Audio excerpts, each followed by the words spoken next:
of course, our chicken! Favorite. Guys, ang galing nila. Guys, may sinasabi yung asawa ko. What are you dealing with me? I ordered 4 tuna pies. You can have all of them. And I had the whole cheesecake!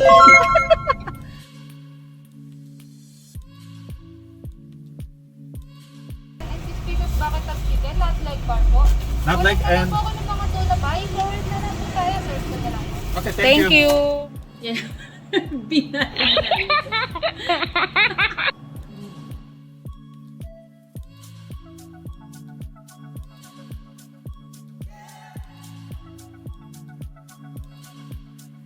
Hi guys! Welcome back to my channel. So yan, katapos lang natin mag-workout, home workout. Gutom na ako. And I'm craving Jollibee. Gusto ko mag-Jollibee today. Kaso, ayoko naman magpa-deliver kasi usually, yung part na gusto namin sa chicken, hindi nyo nakukuha namin. So, siguro, punta kami ni Daddy ngayon. Total, malapit lang naman yung Jollibee dito. Kaso, tingnan natin kung makakalabas kami. Pero, try na lang. Okay? Sama kayo guys. Bili tayo ng Jollibee. Guys, summer na ang init. Grabe. It's, 35 degrees, I think. Tama ba? Oo. 35 degrees. Init, grabe. Summer na talaga. We're going to, bucket of chicken and Jollibee spaghetti. And what else we got? Sweet pie. We have cheesecake at home. Hello. Can we have a Jollibee spaghetti? The big, what's it called? Bucket of 6. That one. The Jolly Spaghetti Family thingy. Family pie. And also, can we have a bucket of Bakit ang 6 pieces, sir? 6 pieces, but no drums, please. No drums. Sir, original or spicy? Original. Original. And anything else? That's all? Tuna pie? Ayun pala, bakit Tuna ang pie. isa natin 3. sa pagkira? Can we also get 3 tuna pies? 3 10 minutes sir for tuna pie? 10 minutes. Tuna pie po. I'm sure. 4 tuna pies, please. 4 tuna. 4 pieces? Yeah.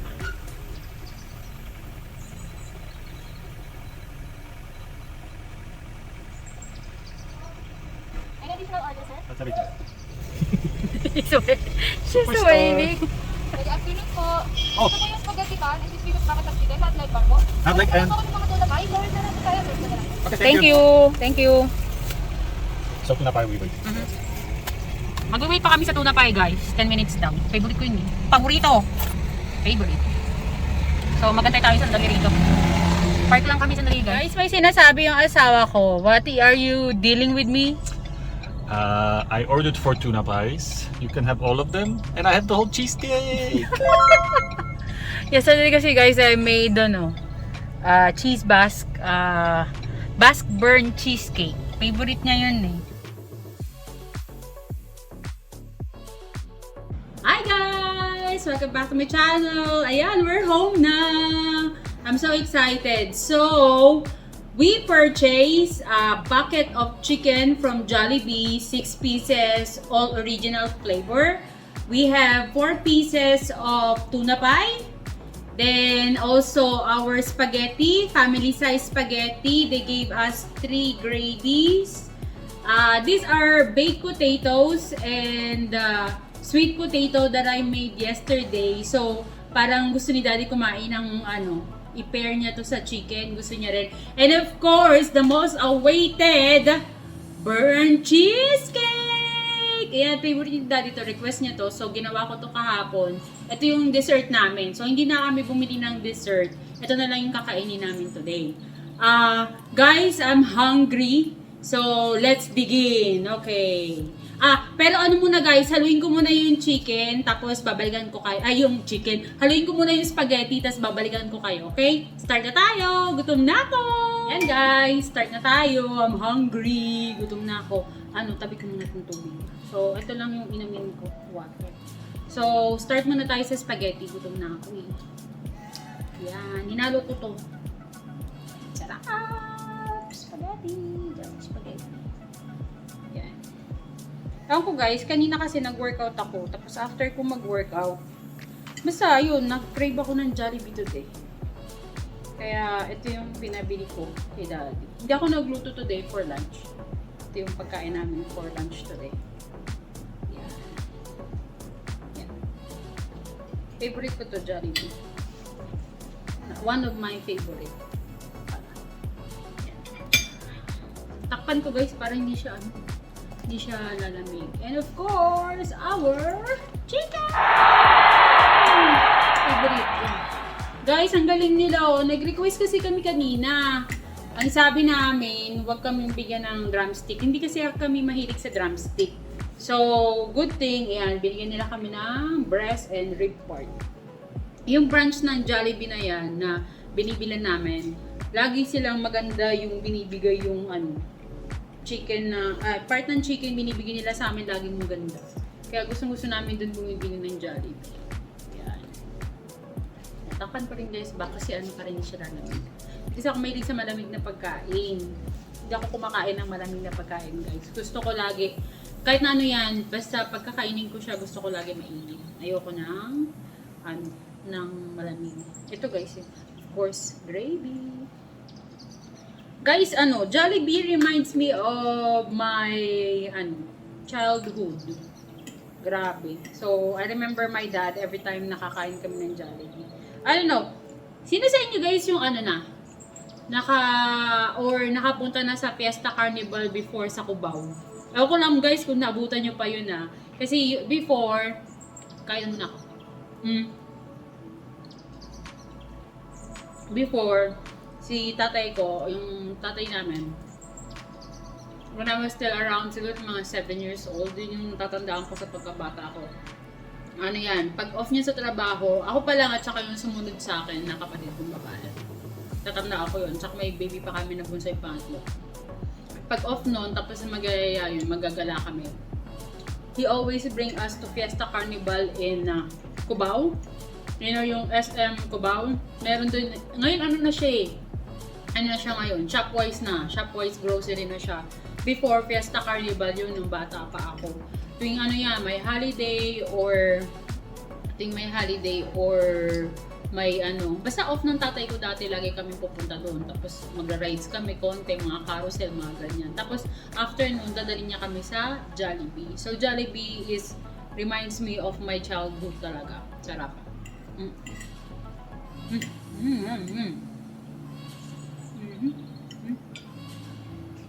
Sarap, grabe, namiss ko to. Favorite ko to yung Jollibee. Sa mga fast food, favorite ko yung Jollibee.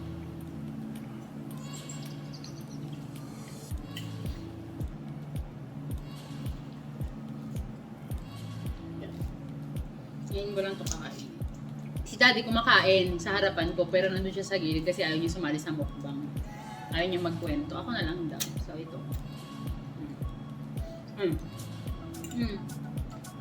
Parang na rin to. This is our, kasi, you know, naman, yan pwede lumabas ngayon kasi nga due to ECQ. Kaya, hindi naman makalabas. Hindi naman kami makalabas. So, it was our 5th wedding anniversary. Yes, the other day. Last April 8. Kaso, hindi naman kami nakalabas. So, dito na lang kami nag-celebrate sa bahay. Celebration namin dito, ito Jollibee. Pero okay naman. Diba?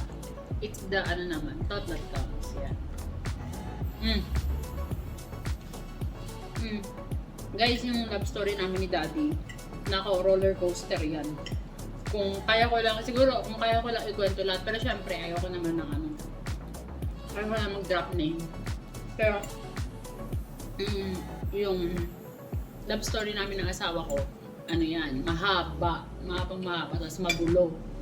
Parang teleserye, ganyan. Pero yun na nga, in the end of the day, it's a matter of how to that you stick together. Yan, tapos before, madaming against sa kanya, ayaw sa kanya.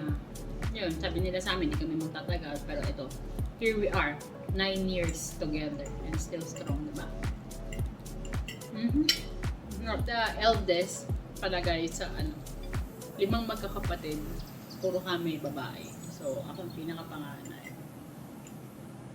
So far, lahat ng kapatid ko, okay naman kasi medyo late na ako nag-asawa. Late na ba yun? Is that late pag 30 years old ka? Well, here in the Philippines, you consider it late already for if you get married ng mga 30, no? Kasi dito, minsan dapat 25, may asawa ka na, ganyan, may anak ka na. Pero ako, kasi nung kabataan ko, medyo hindi kabataan, pero nung before, mas inuna ko yung responsibility ko sa mga kapatid ko. Pero, so far, so good naman kasi lahat ng mga kapatid ko, napagtapos ko naman sila. Dalawa sa mga kapatid ko, teacher, tapos si isa flight attendant. Before, isa kong kapatid, naman, sa BPO din nagtatrabaho, kaso for hotel, tapos nag-BPO din siya. Kaso ngayon, wala siyang, lang siya, housewife kasi kapapanganak. Yeah.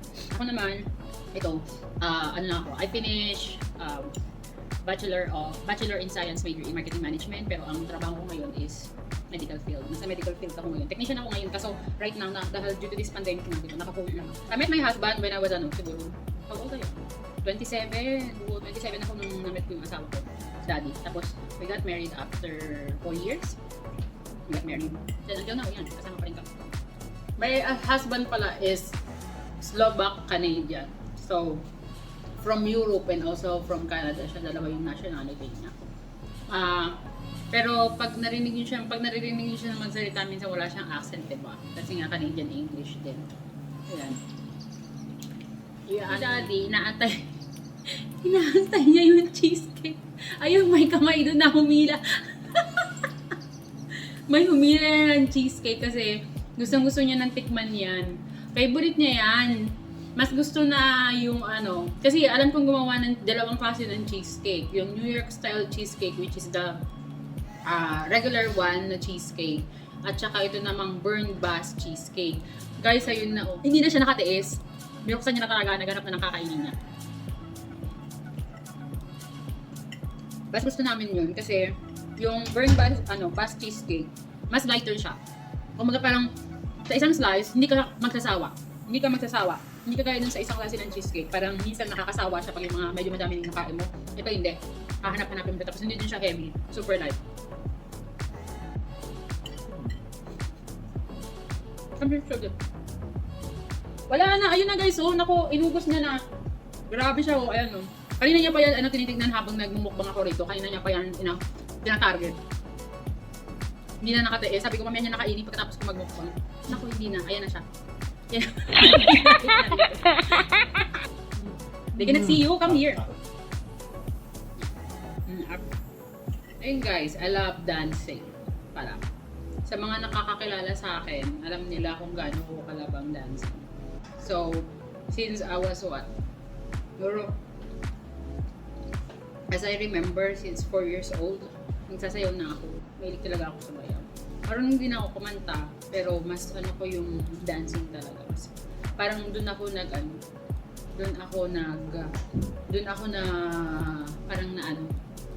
mas naging passion ko siya kaysa sa singing. Dancing.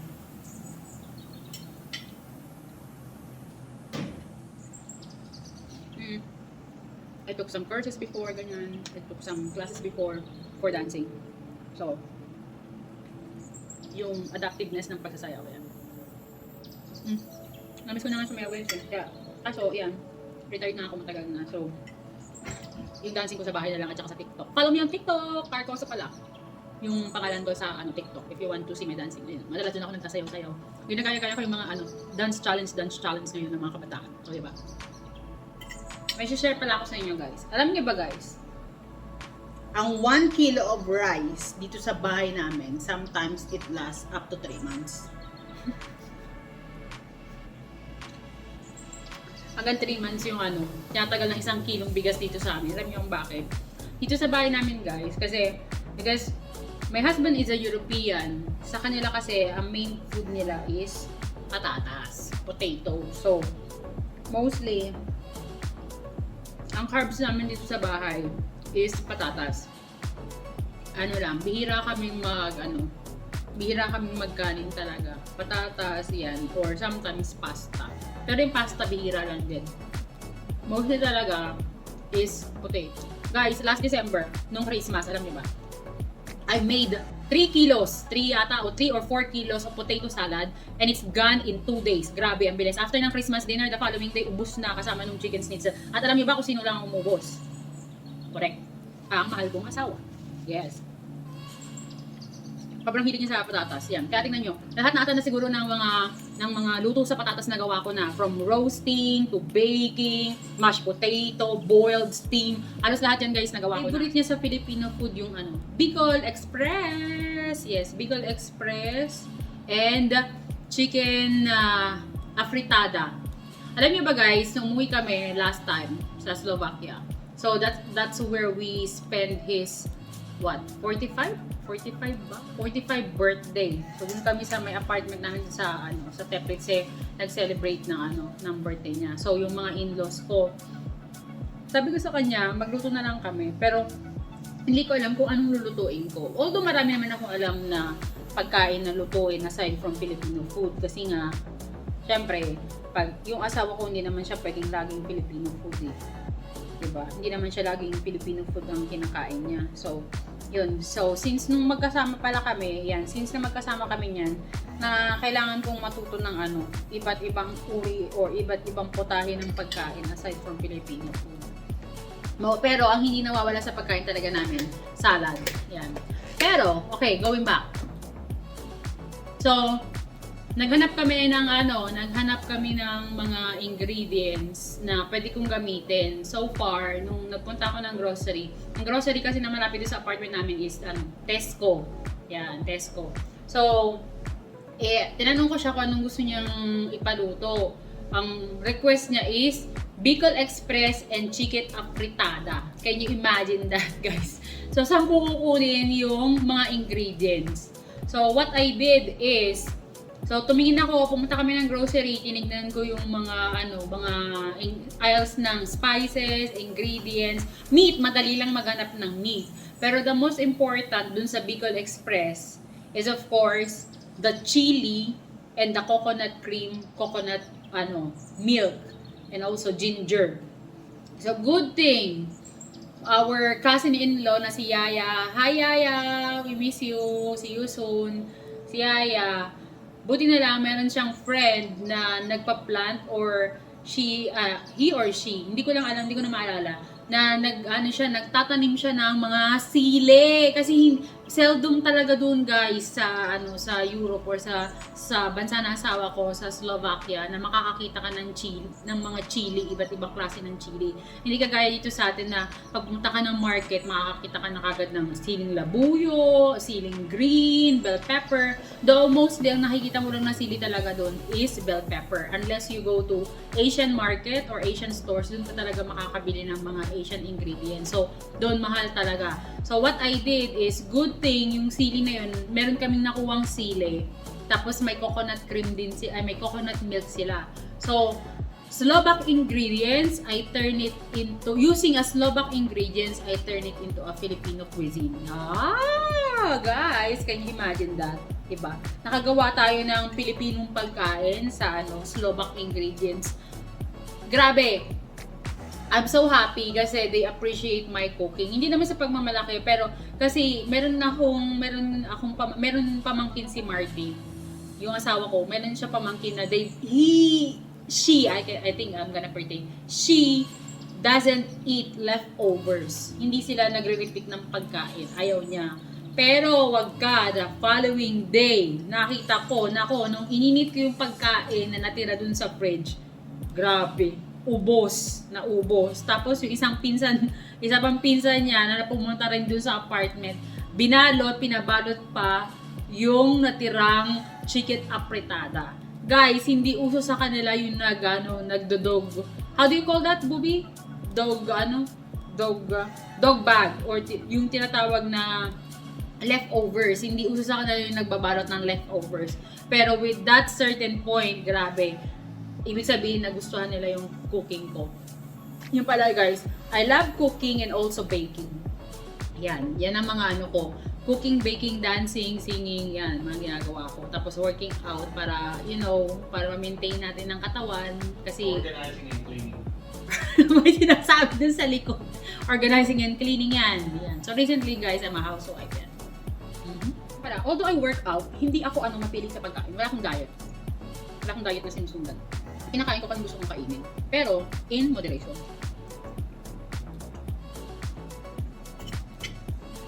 Ang gaya nito, Jollibee.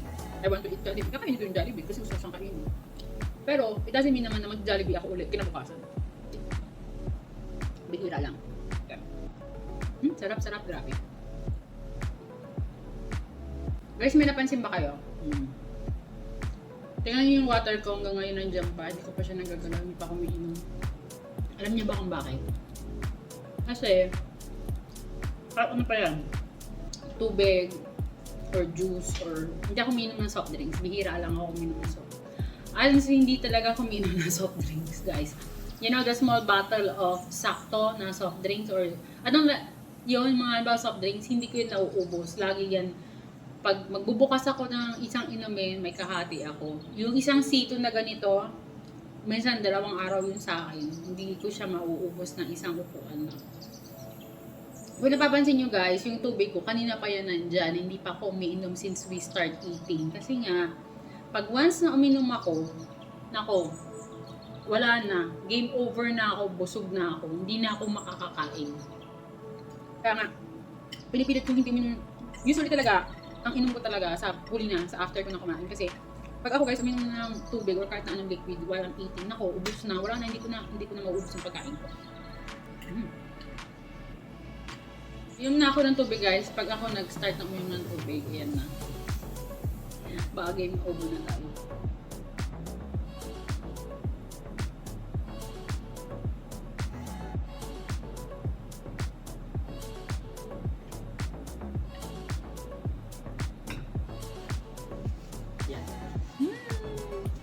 Yan, sarap!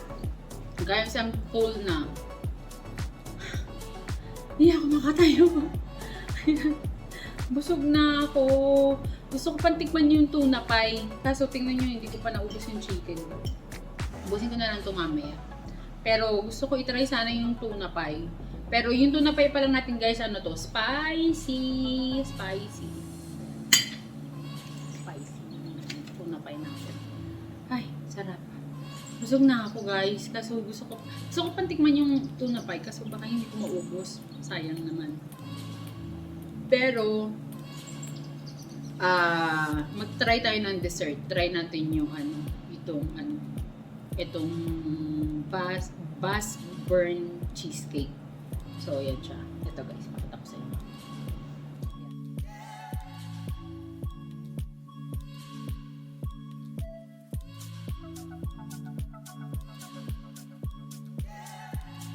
Yan guys! I hope you enjoyed our mukbang for today and our storytelling.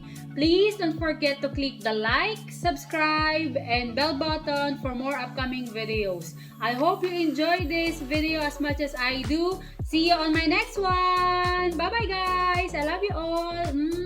Bye!